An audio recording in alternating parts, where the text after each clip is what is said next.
The sign at the edge of the wood had been painted 3 winters ago, and the paint had suffered for it. The word trespassers was still legible if one knew where to look, but the word prosecuted had faded to the ghost of itself, so that the threat, when Mary Ashcombe read it that gray October morning, seemed to trail off into a shrug, as if even the estate had grown tired of frightening people away. She stopped in front of it because she always stopped in front of it.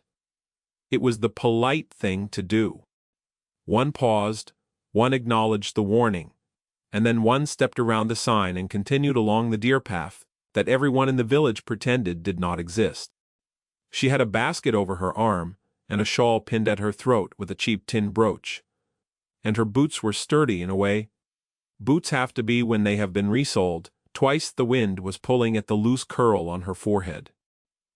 She tucked it back beneath her bonnet with a hand that had ink on the knuckles, because she had been copying out sermon notes for her father again since dawn, and no amount of scrubbing removed the ink entirely from a large woman's knuckles when the skin was chapped by autumn. Now you must understand, child, that a woman of Mary's size did not slip through wet ferns unnoticed, not even in that thin morning light. She was, by the plain word of the village, a big woman. Broad through the shoulder, full in the arm, wide at the hip.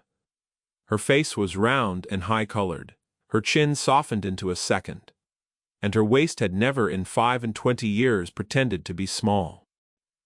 The village had a great many kind names for her, and a great many unkind ones, and she had learned, at about the age of 11, to let neither variety show upon her face.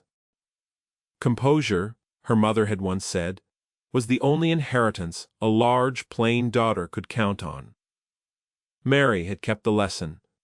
She stepped around the sign. The path through the Harrowmere wood was the shortest way to old Mrs. Brenton's cottage, and old Mrs. Brenton was dying of a slow chest, and Mary was carrying broth. That, she told herself, was justification enough for any duke in England. She did not know that morning that the Duke of Harrowmere had returned to the estate 3 days ago, after 4 years abroad. She did not know that he had walked out that very morning at dawn with a fowling piece he did not intend to use, and that he was standing, at the moment her boot cracked a fallen branch, not 30 paces away in the beech hollow, watching a doe he had not the heart to shoot. He heard the branch. He turned. What he saw, framed between the pale trunks of the beeches, was a large young woman in a gray wool cloak, with a covered basket, moving quickly and quietly, and without any of the pretty flustering that a woman caught trespassing was supposed to perform. She saw him. She stopped. She did not curtsy and she did not run. She looked at him the way one looks at bad weather that has arrived earlier than expected and inclined her head an inch. "I beg your pardon, sir," she said, in a voice that was low and clear and carried no tremor she chose to let it carry. "I did not know the estate was occupied. I will go back." She turned, entirely composed, and began to walk the way she had come. "Wait," he said. She stopped. She did not turn. She waited, as instructed, in the particular still posture of a woman who has learned that stillness gives an angry man less to fasten upon. He came down the slope. His boots made almost no sound in the wet leaf mold, and Mary, who had a good ear, noticed. She noticed also that he was not carrying his fowling piece, pointed at anything. He had broken it open over his arm as a courtesy to whomever he was about to speak to, and this small courtesy, extended before he had even seen her face fully, was the first thing about him she would remember later, when she was trying to explain to herself why she had not simply been afraid. "That basket," he said. His voice was quieter than she had expected. "Where is it going?" "To Mrs. Brenton, sir. The cottage at Larkspur Bend. She has been ill, and it is faster through the wood." "It is, sir, by half an hour." He was silent a moment. She still had not turned. She could hear him breathing, which meant he was close enough that she could have taken 3 steps and touched him. And she thought, without any pleasure in the thought, that she must look, from behind, like a large gray boulder someone had draped a shawl over. She kept her hands loose on the basket. "You may go on," he said. "Through the wood. Today and any day. Mrs. Brenton's cottage is on the far side." Then she turned. She could not help it. She turned and she looked at him, properly, for the first time. He was perhaps 35.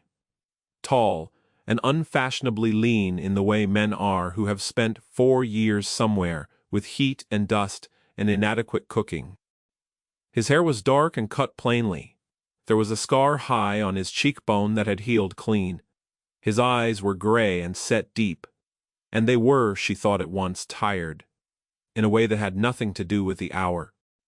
He was not handsome in the fashion the village magazines called handsome. He was something else. He was a man who had decided some time ago that pleasantness was not required of him. "Thank you, sir," she said. "I am not, sir," he said. "I am the Duke of Harrowmere, and you are trespassing, so, at the least, I would know your name." She felt her cheeks warm. She did not let it show upon her face. "Mary Ashcombe, your grace. My father is the rector at St. Wilfrid's, in the village. The rector's daughter." He looked at her a beat longer than was comfortable. "I see. Go and take your broth, Miss Ashcombe. And do not tell anyone in the village that I said the wood was open. I have not the strength for a procession. I will not, your grace." She curtsied, then briefly, and went. She did not look back because she was afraid that if she looked back he would still be watching her, and she was equally afraid that he would not. She walked to Mrs. Brenton's cottage with her heart beating in her ears, and the ink on her knuckles feeling suddenly like a small, unforgivable failure. She sat with Mrs. Brenton for an hour. She spooned broth. She sang a hymn quietly, at the old woman's request. She walked home the long way along the road, because it seemed to her that the wood had used up whatever generosity it had that morning, and she did not intend to spend it twice. That night she wrote in the little book she kept, in which she recorded the visits she paid and the sermons she copied, and the small sums her father spent on tobacco. He could not afford. She wrote, at the bottom of the page, in a hand that was steadier than she felt, "Met the Duke in the wood. He was civil. Do not think of it. And here is the thing about instructions. One gives oneself, in the dark, child. They are almost never obeyed." Her father was a good man of failing health and failing means, and the rectory was cold. It had always been cold. Mary had grown up understanding that the fireplace in the study was lit, and the fireplace in the parlor was not, and that this was the arrangement by which the parish knew itself to be respectable. Her mother had died when Mary was 19. Her elder sister Charlotte had married a curate in Somerset and written twice a year. Mary kept the house, kept the accounts, kept her father, and kept the small and constant undertaking of not being pitied by a village that had, at various points in her life, informed her plainly that she was too large to be married, too plain to be admired, too clever to be liked, and too poor to be excused any of it. She had made her peace with it in the practical way large, plain, intelligent, poor women make peace with the world. She had become useful. She visited the sick. She read to the blind widow at number 4. She taught the baker's twin girls their letters on Wednesdays. She copied her father's sermons so that his tremor should not embarrass him from the pulpit. She managed, on £28 a year and a kitchen garden, to keep the rectory in bread and coal, and she did not in any recognizable sense complain. Our Mary, her sister Charlotte, had written once, airily, in a letter meant to console her, after some village slight, "Our great useful Mary, our great useful Mary." The phrase had settled into her the way a splinter settles into a palm, and she had never quite got it out. 3 days after the meeting in the wood, the housekeeper from Harrowmere came to the rectory door. Mrs. Fenmore was a woman of 60, with an iron-gray braid pinned under her cap, and she had been at the estate since before the present Duke was born. She stood in the rectory hall with her hands folded, and asked to speak to Miss Ashcombe on a matter of some delicacy. Mary took her into the parlor. Her father, from the study, coughed once, indicating that he was aware of the visitor, and would be, as always, mercifully absent from the conversation. "His Grace," said Mrs. Fenmore, "asks whether you would call at the house tomorrow afternoon at 3. He wishes to speak with you on a private matter." Mary set down the teapot she had been about to lift. She sat. "May I know the matter, Mrs. Fenmore?" "I am not to say, Miss Ashcombe." "Then I would ask whether it is a matter I might refuse." Mrs. Fenmore looked at her for a long moment. Her eyes were kind. Mary had not been prepared for them to be kind. "You may refuse, Miss Ashcombe. His Grace was very particular that you should know. You may refuse. But I hope you will not. He is a difficult man, and a lonely one, and he has been very ill served by the people around him. He noticed you in the wood. He does not notice people. That is worth an afternoon. He noticed you. He does not notice people." She sat with that in the parlor, after the housekeeper had gone. She looked at her ink-stained knuckles, and at the small blue vein at her wrist, and at the 2 spoons of sugar in the cracked bowl.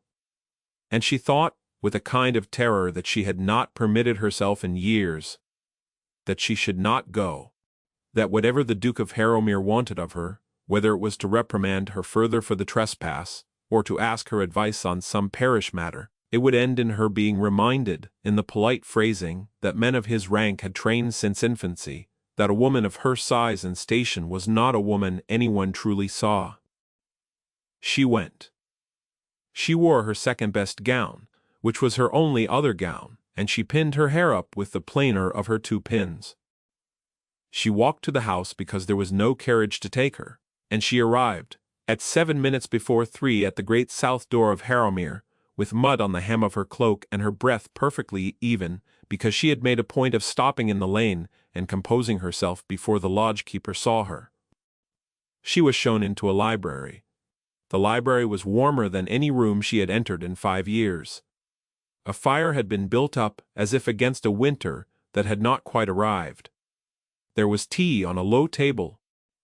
There was a chair drawn near the fire, and it was, she noticed with a small, unsteady feeling, a broad chair, wide-seated, upholstered in a plum-colored velvet, deliberately chosen or deliberately placed. She thought at once that she was being foolish. Then she thought at once that she was not. He came in behind her. He was in a dark green coat this time, and his hair was still cut plainly, and the scar on his cheekbone still caught the firelight the same way. He shut the door. "Miss Ashcombe," he said. "Sit, please." She sat. He did not sit. He stood at the far side of the fireplace, one hand resting on the marble, and he looked into the fire for a moment, as if working out where to begin. She waited, and she noticed him noticing things. The small bruise on her wrist from a kettle handle 3 days ago. The darn on the edge of her sleeve done in thread, not quite the right shade. The way she had folded her hands in her lap so that the ink on her knuckles faced downward. He noticed. He said nothing about any of it. "I have," he said at last. "A daughter?" She had not expected that sentence. She kept her face still and waited. "She is 8 years old. She has been in this house for 2 months. Before that she was in a school in Kent that I paid for and did not visit as I ought to have. And before that she was with her mother's sister, who did not want her. Her mother died when she was 3. He paused. He was still looking at the fire. "Her name is Sophie. She has not spoken a word since June." "June, Your Grace, June. Her aunt died in June." Sophie was in the room. "I am told there was some unpleasantness about the will, and that Sophie was told, by someone whose name I have not yet discovered, that her mother died because Sophie was a difficult child, and that her aunt died because Sophie had been a burden. Sophie has since decided apparently that her voice is not safe to use. She writes on a slate. She writes very little. She will not sing, though I am told she used to sing. She will not read aloud. She will not speak to me. I have had 3 governesses in 8 weeks. The last left yesterday. She said the child was possessed. Mary set her teacup down carefully on the saucer. She is not possessed, Your Grace. I know that, Miss Ashcombe. She is grieving. And she has been told a lie so specific and so cruel that she cannot see her way out of it.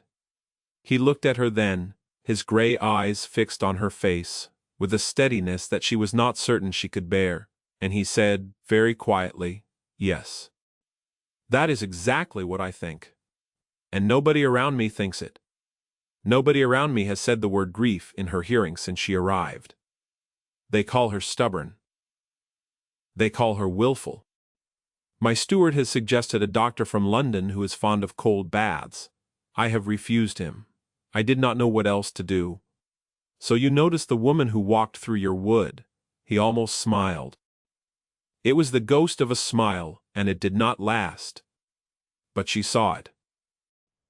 I noticed, he said, that you were carrying broth to a dying woman by a shortcut you had no legal right to use, and that when I confronted you with a gun over my arm, you neither apologized excessively nor lied.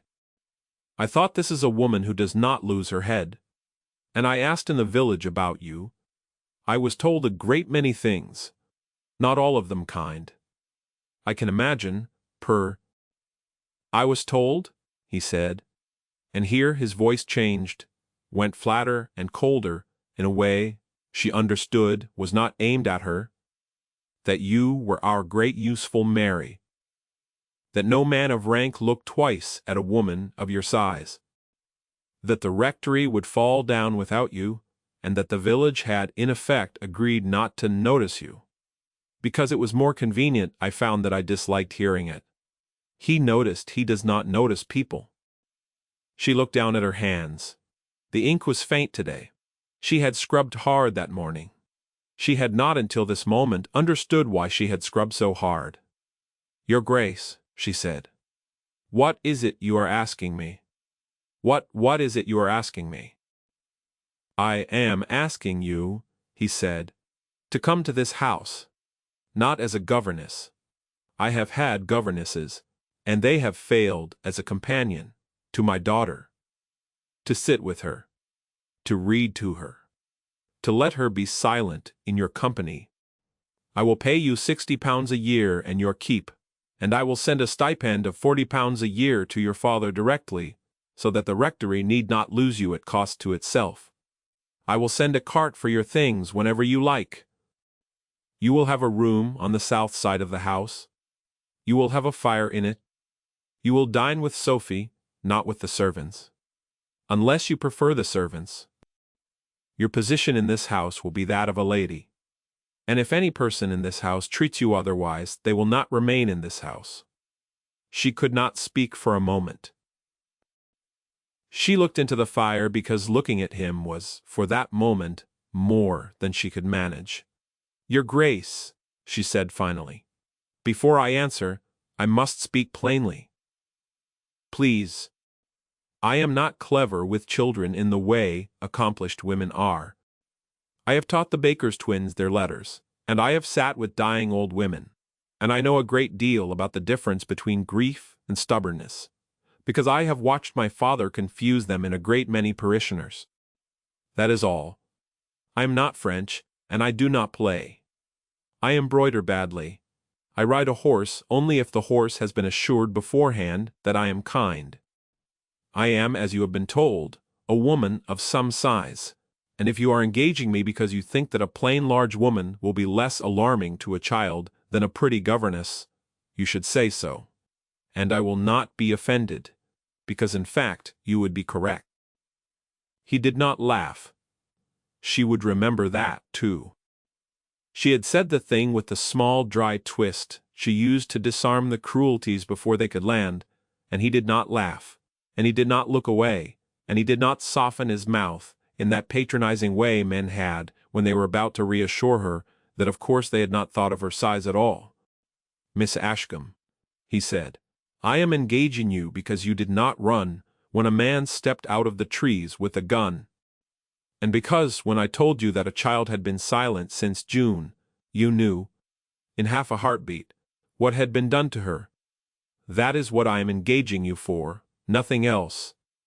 She held herself very still. "Then I have conditions, your grace, name them. I will not be introduced to your household as hired help, pretending to something else. If I am a companion to your daughter, I am a companion. Not a nursemaid, not a governess. In a borrowed silk, I will not pretend to be a lady's maid when it is convenient, and a duchess's guest when it is not. Agreed. I will have full charge of Sophie's day, within reason. If I am to reach her, I will not be undermined by a doctor with cold baths, or by a housekeeper who thinks I coddle her. If she is to sit in silence for 6 hours by a window, I will sit in silence with her for 6 hours by a window, and I will not be interrupted by anyone with a schedule. Agreed. Mrs. Fenmore is on our side already.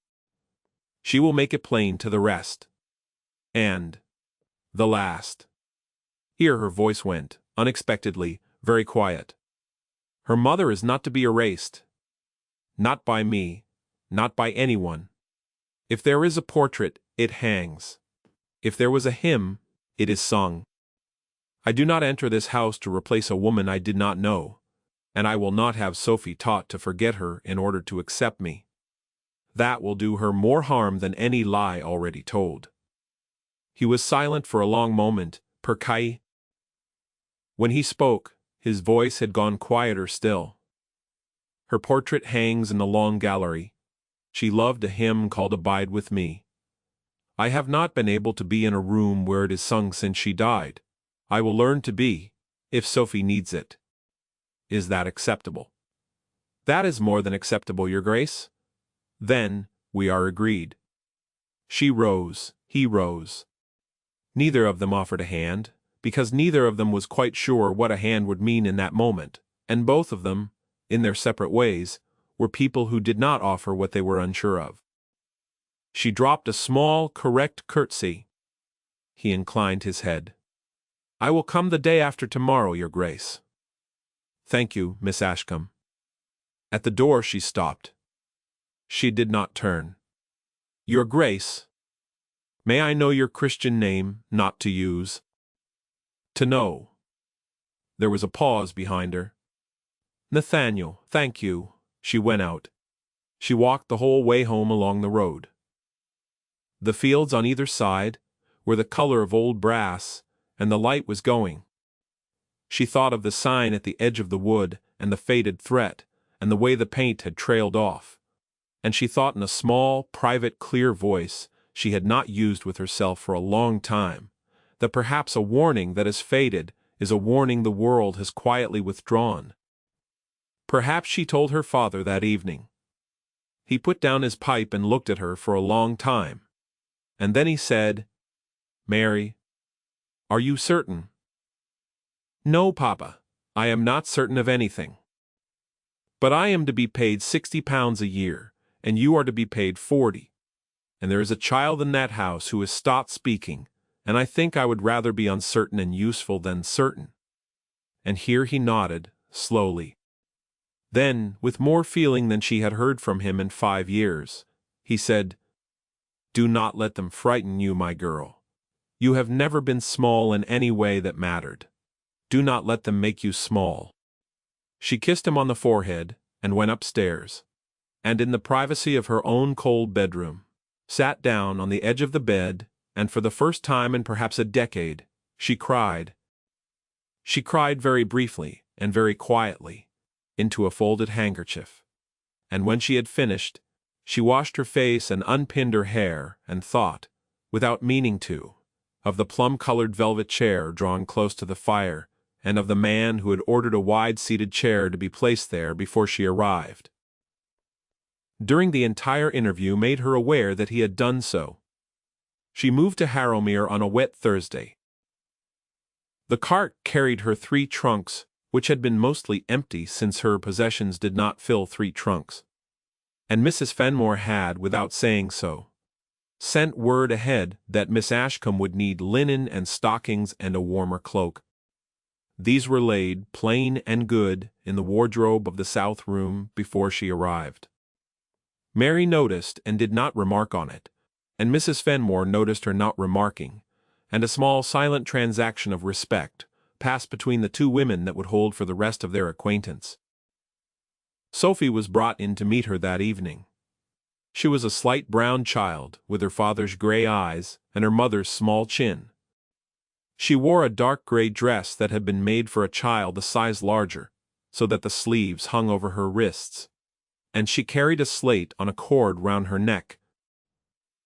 She looked at Mary with the flat, still gaze of a creature that had already been examined by 4 adults it did not like, and she waited. Mary did not kneel. Had a. Grown women kneeling in front of unfamiliar children, in her experience, produced only alarm. She sat, instead, in a low chair, and gestured to the chair opposite her, and said, in her ordinary voice, "Good evening, Sophie. Your father has engaged me as your companion. This means that I will be in your rooms and at your meals for the foreseeable future, and that I will not, as far as possible, require anything of you. If you would like me to read to you, I will. If you would like me to be quiet, I will be quiet. You are not required to say hello. I would, however, like you to know my name in case you have need of it." Sophie stared at her. Then she wrote, slowly, on her slate, in a careful sloping hand. She turned the slate around. "You are fat." Mary read it. She did not flinch.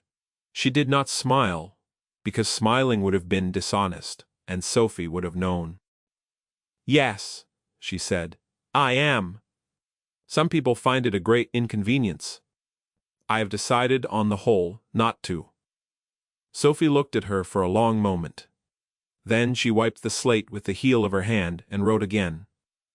"Do you sing?" Mary took her time answering. She could feel the ground under her feet, thin as pond ice. "I do. I sing badly. I know Abide With Me, which I understand was your mother's favorite. If you would like to hear it, I will sing it. If you would rather I did not, I will not. And if there is any hymn you were told not to sing, for any reason, I would like you to know that I do not believe voices can hurt anyone. I have known a great many voices in my life, and none of them have ever killed anyone. Not even mine, and I am told mine is quite dreadful." The child's face did not move, but her hand tightened, very briefly, on the slate, and her eyes went bright. She did not write anything more. She stood up and left the room. Mrs. Fenmore in the corridor said quietly, "That is the longest she has stayed with anyone new since June. How long was it?" 4 minutes, Miss Ashcombe." Mary sat down in the low chair after the housekeeper had gone, and pressed her hands flat to her knees, and breathed. The days at Harrowmere assembled themselves into a kind of rhythm that Mary would look back on, years later, as the first true home she had known since her mother died. She woke at 6. She dressed.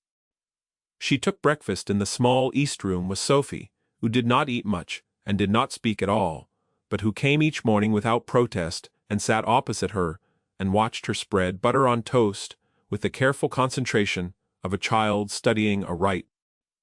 Mary read to her after breakfast, from whatever book Sophie had left open on the window seat the day before, and if Sophie left the room in the middle of a page, Mary marked the place, and read on the next day from exactly where she had stopped. She did not comment on the leavings. Grief, she knew, required exits. In the afternoons they walked. Sophie was reluctant at first. Then she was less reluctant. By the end of the second week, she waited by the south door in her boots at 3 o'clock without being called, and she walked with Mary through the kitchen garden and out along the yew walk and down to the pond, where a family of gray ducks lived, and where Sophie would sometimes crouch by the water and watch them for half an hour without moving. The Duke, Nathaniel, though she never used the name, even in her own head, without a small, startled feeling, was present in the house without being visible. She heard him, boots on the flagstones of the great hall. The low rumble of his voice through the study door as he spoke to his steward. The scrape of a chair pushed back in the dining room after dinner. He kept at first entirely to himself. He did not join them at meals. He did not appear in the schoolroom. He did, however, appear at the pond on the 4th afternoon of the 2nd week, standing at a distance in his greatcoat, not approaching. He watched them for perhaps 3 minutes. He raised his hat when Mary noticed him. He went away. The next day he was on the terrace when they came back from their walk. He was reading a letter. He looked up as they approached, and Sophie, without any prompting, took Mary's hand. Mary felt her heart go very still. She did not squeeze the small hand. She did not look down. She kept walking at the same easy pace, and let the child hold on. The Duke saw, of course he saw. He noticed everything. Mary did not look at his face, because she was afraid of what she would see, and equally afraid of what she would not. That evening he sent word by Mrs. Fenmore that he would dine with them the following night. If it did not distress Miss Sophie, Mrs. Fenmore, delivering the message, was pink about the collar with something that Mary suspected was joy. "He has not dined in this room in 4 years, Miss Ashcombe?" "I know, Mrs. Fenmore. I thought you might like to know. He came. He sat at the head of the small table in the east room, and Sophie sat on his right, and Mary sat opposite Sophie. And the 3 of them ate a soup and a plain roasted fowl, in a silence that was not, Mary noticed with something close to wonder, uncomfortable. He asked Sophie if the soup was to her liking. Sophie nodded. He asked Mary if she found the house too cold at night. Mary said no, that the fire in the south room was more than sufficient, and thanked him for it. He asked Sophie whether she had seen the ducks that day. Sophie nodded again, and after a moment, held up 4 fingers. 4 ducks today, he said gravely. That is 1 more than yesterday, I think. Sophie nodded very quickly and looked down at her plate. She was smiling. It was the smallest smile Mary had ever seen on a human face. But it was a smile. And the Duke's mouth moved once, briefly, in answer. And Mary looked down at her own plate, because she suddenly did not trust her own face at all. He walked her, that evening, to the door of the south corridor. It was not far. He walked her anyway. At the door, he stopped and he said quietly, "Miss Ashcombe." I did not know she could still smile. "She has not forgotten how, Your Grace. She has only been told by someone very cruel that she should not. That is not the same as forgetting." He looked at her a long moment. The candle in the sconce above them was pulling shadows across his cheekbone and the small clean scar. "You are," he said, and stopped. He did not finish the sentence. He inclined his head instead, and turned, and walked away. And Mary went into her room, and shut the door and sat down on the edge of the bed with her hands pressed to her mouth. Because she was afraid, and because she was happy, and because she did not know any longer which of the 2 was more dangerous. The trouble came, as trouble in this genre always comes. Wearing a fine coat, and speaking pleasantly. His name was Mr. Julian Grimsby, and he was the late Duchess's cousin, and he arrived at Harrowmere at the beginning of the 5th week of Mary's residence with 2 matched bays, a valet, and a letter of introduction he did not require, since the Duke had been expecting him for a fortnight. He was perhaps 40. He had fair hair and a pleasant open face and the sort of manners that made servants stand a little straighter without knowing why. He was, he explained warmly upon his arrival, in the county on business of his own, but he could not pass Harrowmere without paying his respects to his dear late cousin's husband and dear little cousin's father. He had brought Sophie a doll. It was a very fine doll. He presented it to her in the drawing-room with both hands, and Sophie looked at it, and looked at him, and did not take it. Mary noticed. She noticed also that Mr. Grimsby's smile did not slip, and that his eyes went, for a fraction of a second, very cold, and that he then set the doll upon the side table with a small graceful gesture and said, "Well, perhaps another day, my dear. You have grown so tall." Sophie did not answer. Of course, she could not, but she took a small, deliberate step backward and stood without appearing to plan it, so that Mary was between her and Mr. Grimsby. Mr. Grimsby noticed that too. His eyes went to Mary. They did not go cold this time. They went, instead, curious, and then dismissive, and then, in the smallest possible increment, amused. "And this must be the new companion," he said. "The rector's daughter, I understand. How very kind of your Grace to give her a place. It must be such a comfort to Sophie, to have a woman about, who is not, of any competing beauty. Children respond better, do they not, to the plain sort?" The room went briefly, extraordinarily still. Mary felt the phrase, land, the way phrases of that kind always landed. She did not permit her face to move. She had trained her face for 20 years not to move. She dropped a small, proper curtsy and said, in her ordinary voice, "Sophie, shall we finish our book upstairs? We left Mr. Sinbad on the second island, I think." Sophie nodded, quickly, and took her hand.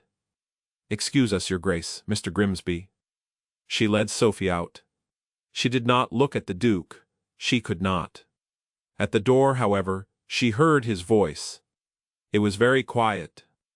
"Grimsby, in my study now." The door of the study shut behind them a moment later.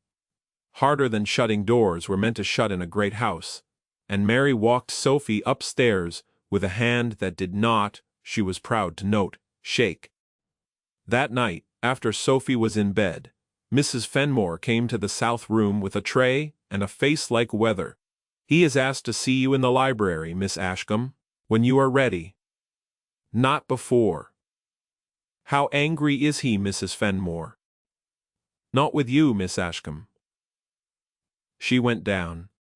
He was standing at the fire in the library, exactly where he had stood on the day of the interview, and his hand on the marble was closed into a fist and open again and closed again in a way she suspected he did not know he was doing.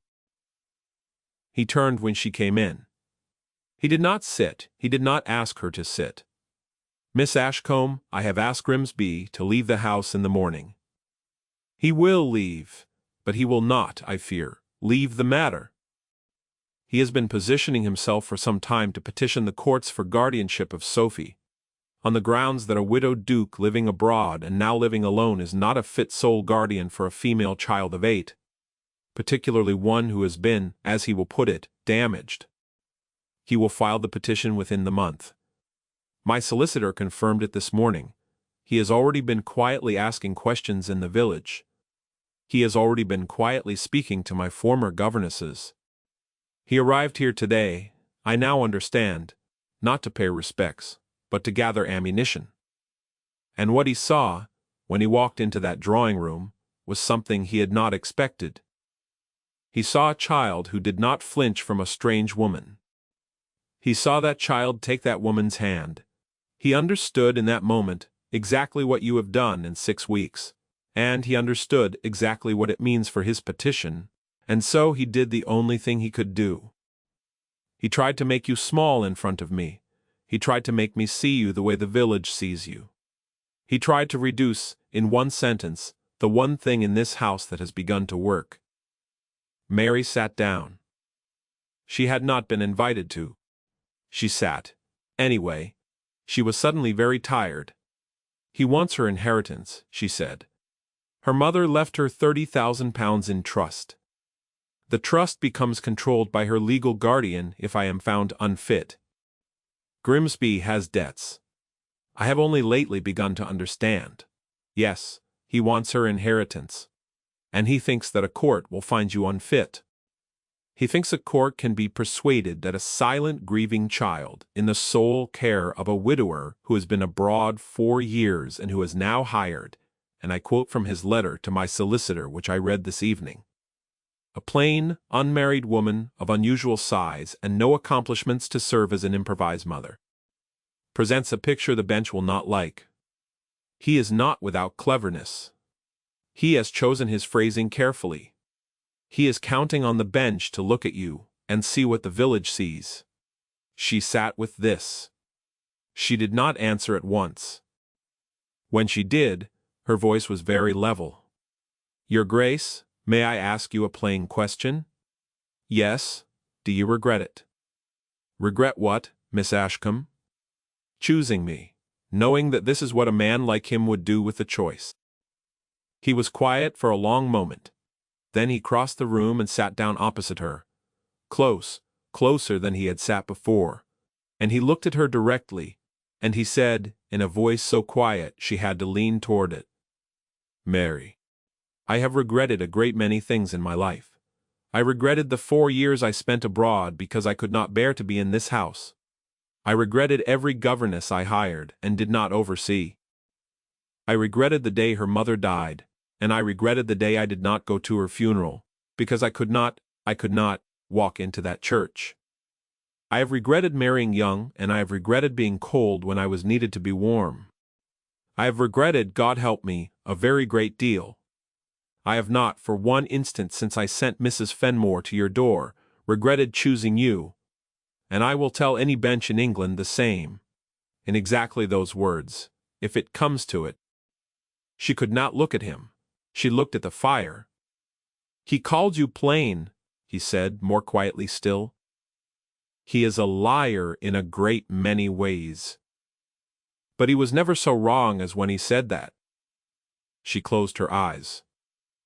Your Grace, Nathaniel, please, do not say a thing like that to me now. Not when I am frightened, not when you have just told me you may lose her. I cannot tell, if you say it now, whether you mean it or whether you are simply trying to steady me for the fight, and I would rather not know at all than know wrongly. He did not answer immediately. Then he said, That is fair. I will say it again when you are not frightened, and you will know then. She nodded. She could not speak. He rose. He went back to the fire. He said in his ordinary voice, Tomorrow I go to London. I will not be gone long. I have a great deal to do. Mrs. Fenmore will send for me at the first sign of anything. You are to stay in this house. You are to keep Sophie in this house. You are not to speak to Grimsby if he returns, on any pretext. And you are not to leave the grounds alone. If any letter comes from a solicitor not mine, you are to bring it to Mrs. Fenmore. Is this understood? It is understood, Your Grace, Nathaniel. Nathaniel, he looked at her once more before she went. He did not say anything else. But at the door, as she was about to slip out, he said her name softly, and when she turned he said, You are the heart of this house. Whatever happens, you should know that before I go. She went upstairs and lay awake until dawn. He was gone 11 days. They were the longest 11 days of Mary's life. In the first week, she and Sophie kept their ordinary rhythm, breakfast, reading, walk, ducks, with the particular grim discipline of two people who both know a storm is coming and have agreed not to say so. Sophie was quieter, if such a thing was possible. She stayed closer to Mary. She reached, now, for her hand not at climactic moments, but at ordinary ones, coming down the staircase, entering a room, standing at the window. Mary let her. Mary had in fact begun to expect it and to feel, when the small hand was not there, the particular hollow at her hip where it had been. On the 9th day, Mrs. Fenmore came into the schoolroom with a letter and a face that told Mary everything. It has been served, Miss Ashcombe, on His Grace's solicitor in London. The hearing is set for Tuesday next. His Grace is aware. He writes to say he will be home tomorrow evening. He writes also to say, and here, Mrs. Fenmore's voice went careful, that you are to open the enclosed. He said it was for you. The enclosed was a single folded sheet. Mary opened it in the corridor after Mrs. Fenmore had gone. It said in a hand she had not seen before but knew at once. Mary. I said I would say it again when you were not frightened. I know I have no right to send this while you are still frightened. Send it back if you must, and I will say nothing further until this is done. But I have been 3 days in London, and I have thought only of you and of Sophie, and I cannot go into that courtroom on Tuesday without you knowing that when I called you the heart of this house, I meant it in every sense a man can mean. Such a thing. I am not asking anything of you now. I am telling you. That is all. N. She read it twice. N. Then she folded it, very carefully, and put it inside the small book she kept, in which she wrote sermon notes and household sums. And she went back into the schoolroom and read Sophie the next chapter of the Arabian Nights in a voice that did not this time tremble at all. He came home on Sunday evening. He looked as though he had not slept properly in a week which he had not. He asked at the door where Sophie was. Mrs. Fenmore said in the schoolroom, with Miss Ashcombe. He went up the stairs 2 at a time. He stopped at the schoolroom door and looked in. Sophie was on the window seat, with her head against Mary's shoulder. Mary was reading aloud, and Sophie's eyes were closed. And there was, on the child's small face, an expression of such calm as no adult in that house had seen for 2 years. Mary looked up. Their eyes met over the top of the child's head. Neither of them spoke. He came into the room. He sat down in the chair opposite the window seat. He said quietly, Sophie. Sophie opened her eyes. On Tuesday, he said, we go to London, to a courtroom. Your cousin Julian has asked a judge to give you to him instead of to me. I do not think the judge will do it. But we must go, and the judge will speak to you, and you must not be frightened, because Miss Ashcombe and I will be with you the entire time. Do you understand? Sophie looked at him for a long moment. Then she looked at Mary. Then she wrote very slowly on her slate. She turned it round. Will Miss Ashcombe stay? He looked at Mary. Mary did not for once hide anything from her face. Yes, he said. Miss Ashcombe will stay, if she will have us. Sophie nodded, once. Decisively she wiped the slate. She wrote again. Then I will speak. Nobody moved. Nobody breathed. Then Nathaniel said, in a voice that was not quite steady, Only if you wish to, my darling. Sophie nodded. She put the slate down. She did not, that evening, use her voice. But she had promised, in writing, on a small square of blackened wood, that she would. The court was crowded because news of the petition had traveled, as such news does, and because the county's appetite for the scandal of a duke's household had not been fed in some years.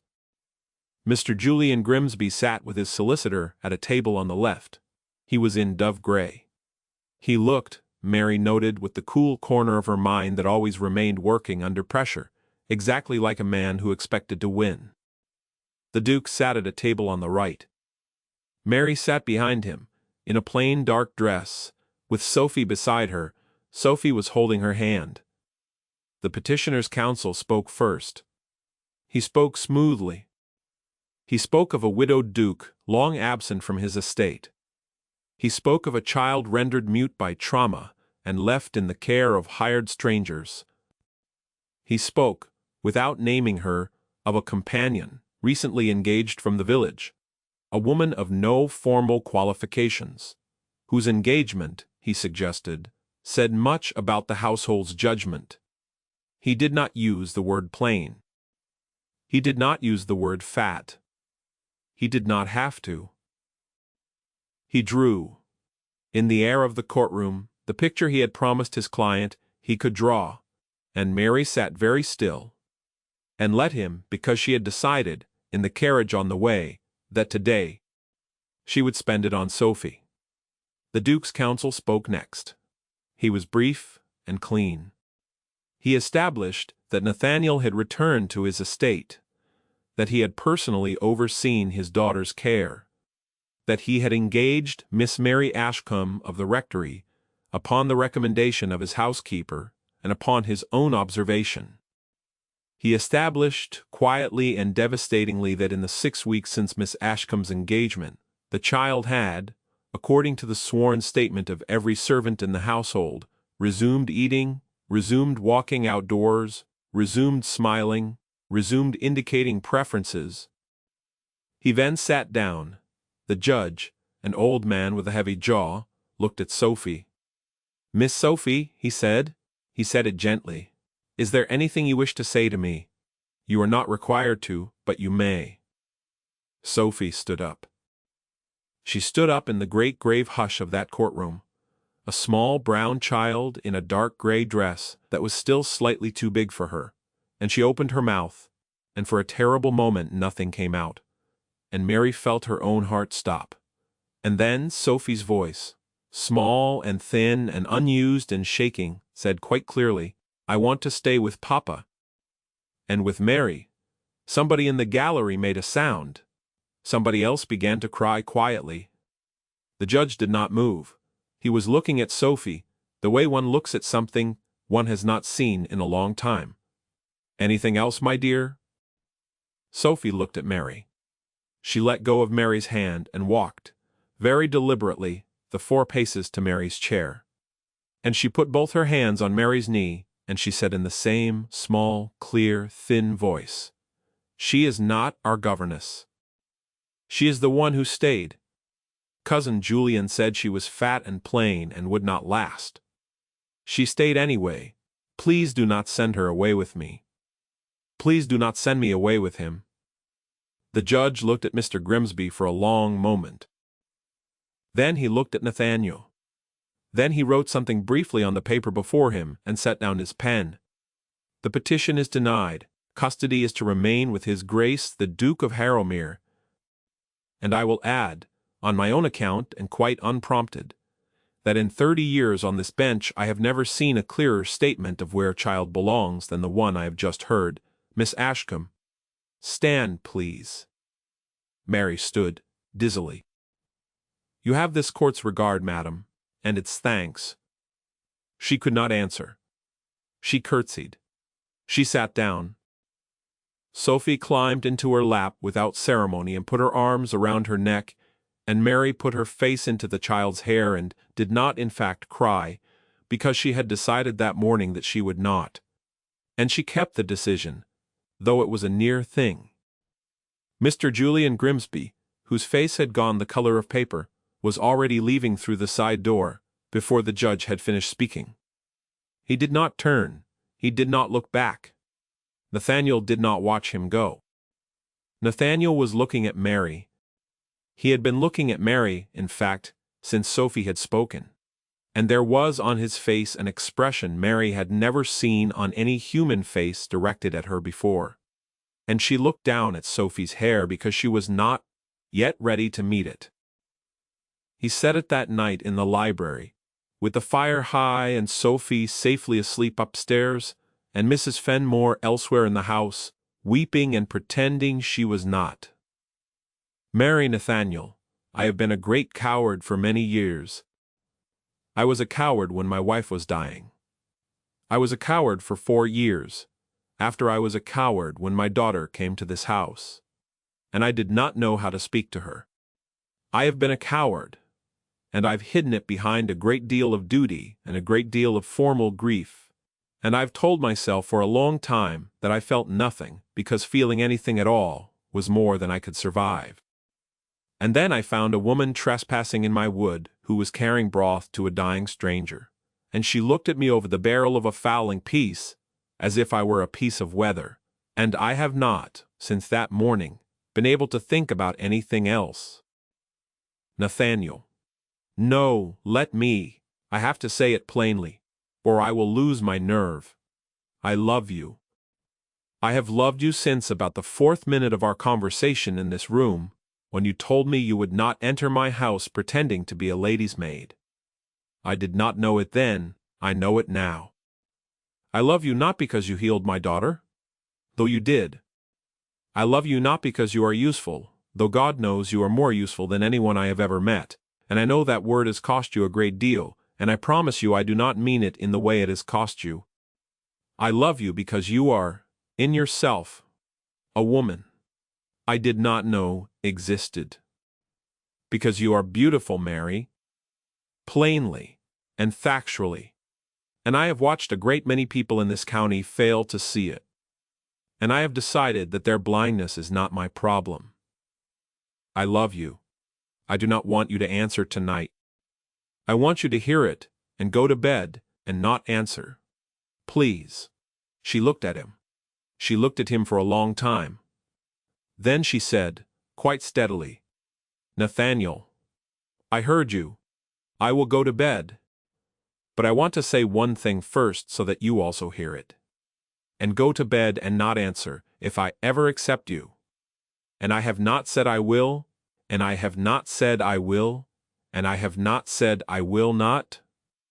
It will not be. It will not be because you saved me from the rectory, or from the village, or from being our great useful Mary, until I died in a cold parlor. Do not offer this to me, if any part of you offers it out of gratitude for what I have done for your child. I have not done it for you. I have done it for her, and I would have done it, if you had been the coldest man in England, which you are not and never were. If you offer, offer for me. Not for what I gave you back. I am offering for you, Mary. Then I heard you. Good night. Good night. She turned at the door. She did not this time need to be told what she meant to do. She crossed the room. She put a hand flat, briefly, against the front of his coat, over his heart, and she kept it there a moment. And then she took it away and went upstairs. She said yes, in the morning, over breakfast in the East Room, with Sophie present. She said it plainly and without ceremony, because she had decided in the night that ceremony was not her language and never had been. She said over her tea, Nathaniel, about last night. Yes. He set his cup down carefully. He looked at her. He looked at Sophie. Sophie, who had been buttering toast with the intense concentration she brought to